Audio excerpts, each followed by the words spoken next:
ஓம் ஸ்ரீ குருபியோ நமக. ஓம் ஸ்ரீ மகா பெரியவா சரணம்.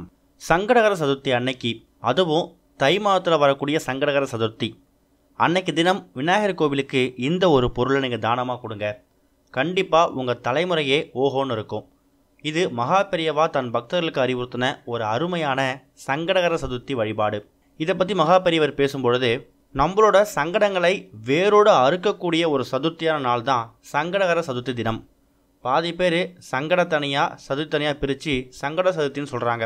அப்படி சொல்கிறதே ஃபஸ்ட்டு தப்பு. முழுமையாக சங்கடகர சதுர்த்தி அப்படிங்கிறத சரியாக உச்சரிக்கணும். அப்போ தான் நம்மளோட சங்கடங்கள் நம்மளை விட்டு விலகி போகும். முழுமுதற் கடவுளாக இருக்கக்கூடிய விநாயகர் பெருமானை வேண்டிக்கிட்டு நீங்கள் எந்த காரியத்தை ஆரம்பித்தாலும் கண்டிப்பாக அதில் வெற்றி தான் கிடைக்கும். அந்த காரியம் நல்லபடியாகவும் அமையும். அதனால தான் புதுசாக வீடு கட்டும் போதோ இல்லை புதுசாக கார் வாங்கினாலோ வீடு வாங்கினாலோ சின்னதாக ஒரு மஞ்சள்லையோ சந்தனத்துலேயோ விநாயகரை பிடிச்சி வைக்கிறாங்க. விநாயகரை வழிபடுறதுக்குன்னு சில வழிமுறைகள் இருக்குது. அந்த வழிமுறைகளில் நம்ம விநாயகரை வழிபட்டால் நம்மளோட கஷ்டங்களை தீர்த்து வைப்பார்.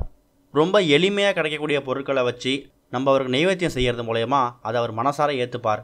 ஜனவரி 29 திங்கட்கிழமை தை மாதத்தோட சங்கடகர சதுர்த்தி.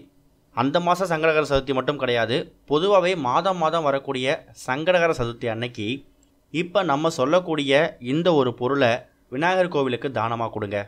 அதாவது விநாயகர் கோவில்னா விநாயகர் கோவிலுக்கு போயிட்டு அங்கே இருக்கக்கூடிய பக்தர்களுக்கு கொடுக்கலாம். அது என்ன பொருள் அப்படின்னா, 8 எண்ணிக்கையில் கொழுக்கட்டை.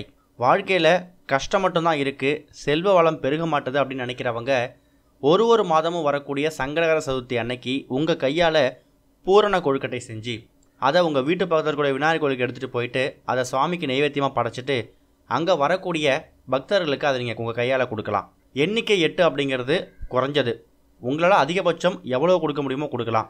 ஆனால் குறைஞ்சபட்சம் ஒரு 8 கொழுக்கட்டை தானமாக கொடுக்கறது ரொம்ப சிறப்பு. இதுவும் ஒரு வகையான அன்னதானம் தான்.